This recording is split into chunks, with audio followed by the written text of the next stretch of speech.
What is up, nerds? In today's video, I'm going to be quickly going over the entire TOA raid at 150 invocation level, which is considered a normal level raid. If you're just beginning or looking for some tips to help you get better, this is a video for you. Don't forget to like and subscribe to the channel to get all my future videos and guides. I have a goal of reaching 500 subs by the time my baby is due to be born in June, so every like, sub, and comment means the world to me, and I honestly can't thank you all for the love and support you show me all the time. Also, I have full in-depth guides on each individual boss as well, and those videos will be linked in the description below. But finally, let's dive right into the video. Plugins. Make sure to download the Tile Packs plugin, and when the plugin is downloaded, search TOA at the search bar within the plugin and turn these packs on. As always, you should have the Tile Indicators plugin on. Then, download the Tombs of Amascut plugin off the plugin hub. Once it's downloaded, open it and proceed to turn on or off the things you would like to have on or off. If you're not sure on what you want to have on or off, feel free to copy what I have as a reference and go from there.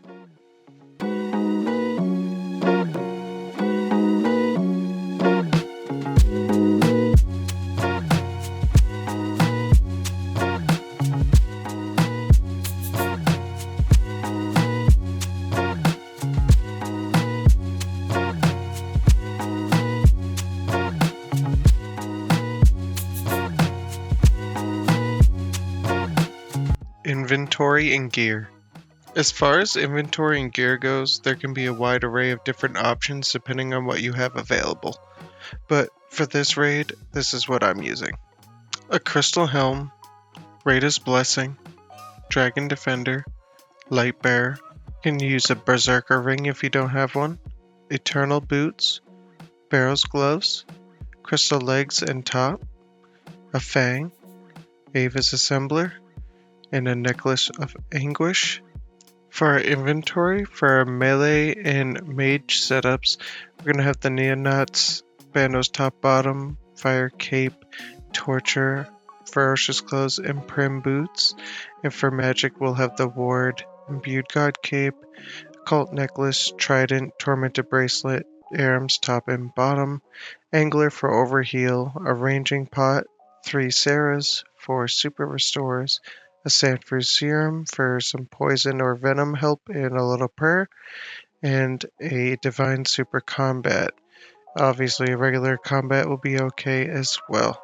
We're also going to have Yellow Karis and Dragon Dagger, and for our quick prayers, we're going to want to start with Protect from Range and Piety. And remember, you can mix and match with whatever gear you have. This is just what I'm using, but you can use more or less and you will have around the same results. Invocations. For this raid, we will be running a 150 invocation raid, making this a normal raid. Our invos will be the following. We're going to use Hardcore Run, which means we can only die once. Pretty much a free invo for us. We're going to use On a Diet, which means we can't use regular food, which is okay because we're just going to be using Sarah's or the food provided in the raid. Lively Larvae, which will just double the eggs. It's essentially a free invo on Kephri. We're going to also use Blowing Mud, which is just going to make the dung special twice as potent. Again, doesn't really matter. It's a free invo, especially solo. For Zebak, we're going to use Not Just a Head, which gain access to blood magics, not a big deal. And we're going to use Arterial Spray. The radius of the healing of Zebak's blood magic will increase, not a big deal as well. And Blood Thinners, the spawn becomes into 3, again, pretty much free. For Akkha, we're not going to use anything, and for Baba, we're going to have Gotta Have Faith. We're going to have Jungle Japes, which is just some baboons that spawn every once in a while, and shaking things up, the shockwave will be a little wider. Again, pretty much all free ones. And then lastly, for Wardens, we're going to have everything but Acceleration and Insanity on. So we're going to have Ancient Haste, the Wardens, Beyond Acceleration, The Wardens will attack quicker. Now you can have this on. I'm just doing this just as a 150 example. Normally I have everything on Wardens on except Insanity for solos, but also do Insanity too sometimes. But just for the sake of this video, we're going to have the acceleration off as well. Once you're ready, you can head to your bank, take an angler and sip of a ranging pot, switch it for a Sarah brew, and run in, and we can start by going to Zebak, aka Path of Krondus. We're going to enter and take the water can, and as you can see here, these little pools of poison come at you. You just have to simply dodge them. Sometimes you can just get a straight path. Sometimes you gotta dodge, but as you can see here, you can dodge, run, fill up your gourd, put it on the plant, and we're gonna do the same thing here. We can just run straight across, fill up our gourd, and go put it on the tree. And if you're quick enough, you should be able to do this in 2 times and before the gators get to the tree. And you'll also get a combat achievement if you haven't done that before. And now we can head into Zebak's room. If you'd like a more in-depth look at Zebak's mechanics, please check out my Zebak guide in the description below. Here I will just go over a live kill with you. So we will enter in, run to the left side, and begin attacking with range. Wait and see what he attacks with. He can either attack with magic or range. These balls here are magic, and the boulders he launches at you will be range. Like that. So we're going to sit here and wait for his attack. Here we go. So we're going to have to move these jugs into position so we can blow them up and get rid of the poison around these boulders. These are what we have to stand behind. Otherwise we will get hit with massive damage from a shockwave that he will perform, like right here. And now we are free to move freely. I'd like to stay on the left side here. It seems like this is a very good spot to avoid a lot of this poison. There's always jugs around if you need to. And also when these blood spawns come, if you stand all the way at the other side of the arena from wherever they spawn, they will not reach you in time before they die. So they will die before they are even able to do any damage to you. So as you can see, we just continue to stay on this left side and attack. Here's another jug attack. So we're gonna try to move a jug into position here, while also switching our prayers when needed. And we're just gonna make it here. And now we are kinda into the home stretch of the fight. Once he gets to 25% health, he will go into an enrage phase where he will just simply attack with his standard attacks quicker, and you must avoid them. But he won't do any more wave attacks or shockwave attacks, which is nice. So once these are done, he will no longer do any waves or shockwaves, and he'll just be attacking quicker with his standard attacks.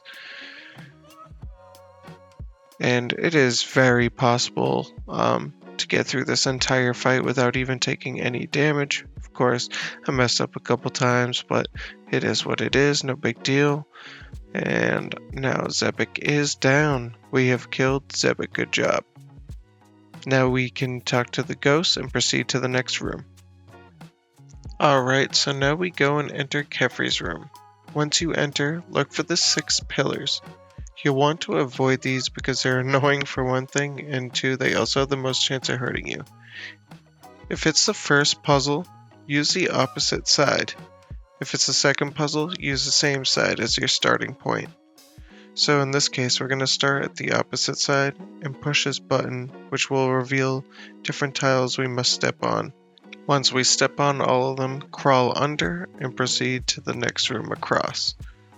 Here, you'll just touch the headstone and run across the tiles it tells you to, skip across, and now we're going to flip over all these tiles, and then we're going to match up each one with each side.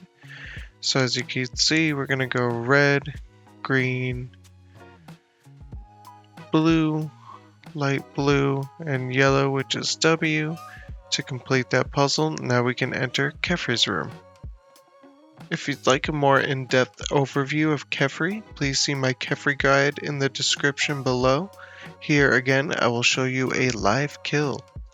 So we can take a sip of our super combat and head on in. We're going to stand near one of the corners where you can see the melee trap 1 and 2 that our tile packs put in. And this is Kephri's standard attack. It's literally Vorcast attack. The fireball, just step 1 tile away and you will be all set. And we're going to wait for flies to spawn on us, like here. We're going to run to one of the traps, and the dung is going to make a line there. This is going to be used to trap the melee scarab when it spawns the next time. So we're going to continue attacking here, avoiding these fireball attacks, and a ranging scarab is going to spawn and poison us, so we're going to want to kill that ASAP. And now we can just switch to a range weapon or a quick weapon and kill off these swarms, which is going to help reduce his shield regeneration, but generally when you're solo he's going to regenerate a lot of his shield anyways. But anyways, now we continue and just repeat what we did last time. Take down his shield, watch out for when the flies spawn on us, so we make sure we run to the right area to trap the melee scarab. This is his other attack where he spawns these balls. You can attack the darker ones with your yellow Karis if you have it to heal. If it's a darker egg, it has an agile scarab, so I like to try to get rid of as many as possible before they explode, so we have less scarabs and maybe we can tank their attacks rather than using prayer and save on prayer that way as well. But we're gonna keep avoiding the attacks with the trap now set up perfectly, and the melee is going to be trapped inside, but a mage scarab will also spawn here, so you want to try to kill the mage scarab as quickly as possible. If you do not, it will explode and do a massive amount of damage. But once you kill that, you can switch to your mage gear and attack the melee scarab in the middle and kill that for some extra points. And now we just continue the fight as normal until the shield goes down, and he's going to do a dung attack on us, which will be the final one, and you will see it will turn green, and now it's just his regular health. Once you take down this health bar, we are good, and hooray, we just did Kephri. Now onto Akkha. Deposit your Divine Super Combat into the deposit pot, then speak to the ghost and select the power option, which should be 1 liquid adrenaline and 2 salts. These will be crucial for the rest of the raid. Proceed into Akkha's puzzle room. I also like to equip my mage gear and move the liquid adrenaline to the first slot in your pouch, as you will need to withdraw it near the end of the Akkha fight. When in the puzzle room, take your pickaxe if you have stored one here already and cross the barrier to start the puzzle. A beam of light will shoot out and mirrors will deflect the light in certain directions. Simply pick up the movable mirrors and place them in the correct spot and rotate the mirror to the correct position if necessary. Mirrors can be placed in red squares with a red diagonal line through them. You may also need to mine a piece of wall for the beam to travel through. Once you have the mirrors ready and in position, place the last mirror in place and run 1 tile away from the center obelisk. Once the timer for the beam turns green, click the obelisk. This will allow you to get an extra mine hit in, thus making you able to complete the room in one shot if you have the mining level and dragon pickaxe. If you fail to mine enough damage in one round, you must simply replace the mirrors and mine again until the obelisk has no health. Once you're done, deposit your pickaxe and enter Akkha's room. Don't forget to pick up any supplies you may have dropped in order to pick up mirrors. Before we get started, you want to make sure you download the Radius Markers plugin. To download, simply click the wrench in RuneLite, then click the plugin hub icon and search for Radius Markers and download it. When you downloaded it, it will appear on the right side of the RuneLite panel. Open it and copy everything color for color and number for number. Also, I will have the code posted in the description below if you'd like to just copy it and then paste it into the Radius Marker plugin on RuneLite. What this plugin will do for you is show you what attack style Akkha is using at any given moment, making it 100 times easier to keep the right prayers on and switch to the right attack style, whether it be range, mage, or melee. Feel free to pause and copy this if you need to. Alright, so when you're ready, take a dose of the smelling salt, put it in your pouch, and head on in. We want to use Protect from Melee here. We're going to do this thing called the Lazy Butterfly, where in the beginning when he's in melee, we're just going to kind of kite him around the room so he can't attack us, and we can do that to about 80% health. And once the shadows appear, we're just going to continue to attack the shadows. Red means pray melee, attack with mage. Green means pray range, attack with melee. Blue means pray mage and attack with range. It's just the combat circle. It's pretty simple. Like I said, the radius markers makes this way easier. So we're just going to continue attacking the shadows every 20% health. And now we're going to have to follow these sequence. So it's yellow, black, yellow, white. Run away. Attack the shadow. Now continue to attack Akkha. Pretty simple here. If you guys need more in-depth look at Akkha, please see the Akkha video in the description below, where I break down Akkha a little bit more than here. This is just to show you the live KC. But now the next ghost is down, so we're going to put our mage gear on because he is attacking with melee. And we're going to wait for him to get to 20% health. And now we have another one here. So black, red, black, yellow. And do know you can only attack him in the quadrant where there's no ghost. So if you try to attack him in a quadrant with a ghost, he will just be immune to all attacks. But now we are at 20%. So we're going to run to the next ghost here, and you just have to kill these ghosts before that hourglass timer gets all the way up. If that does get all the way up, they will send a shockwave attack. They'll deal pretty good damage. But now we're in the final phase here, so we're going to take a sip of liquid adrenaline, and I like to put Protect from Mage on, and we're going to look for the real version of Akkha here. So as you can see, we're going to attack, and you can't attack the ghost ones. So we're going to just try our best to dodge these white balls. They call them cum bubbles. It's not me, boys. But as you can see here, we just easily did that, and we're on to the next one. Alright, the final boss before Wardens, Baba. Baba can be one of the easiest bosses in the raid, especially at lower info raids. To get started, you must first pass the monkey room, which is by far the most annoying room out of all of them in my opinion. It's pretty straightforward though. Monkeys will come out and attack in a certain order, seen here on the right side of the screen. Take a peek every once in a while to see what's coming next and plan to switch attack styles or prayers accordingly. Solo, this can be rough sometimes if you're not quick enough, but easily doable if you just have the right prayer and kill things that attack with off prayer styles. If you have a skull appear above the pillar, run to the pillar and repair it with a hammer. If the skull is over a vent, run to the vent and use a vial on it. Try to stay on one quadrant rather than running around the entire area to prevent you from running on the venom pools. You can also kill the blue thralls that spawn for the yellow carrots to get some health back in exchange for some prayer. Once you're done with the room, proceed to Baba's lair.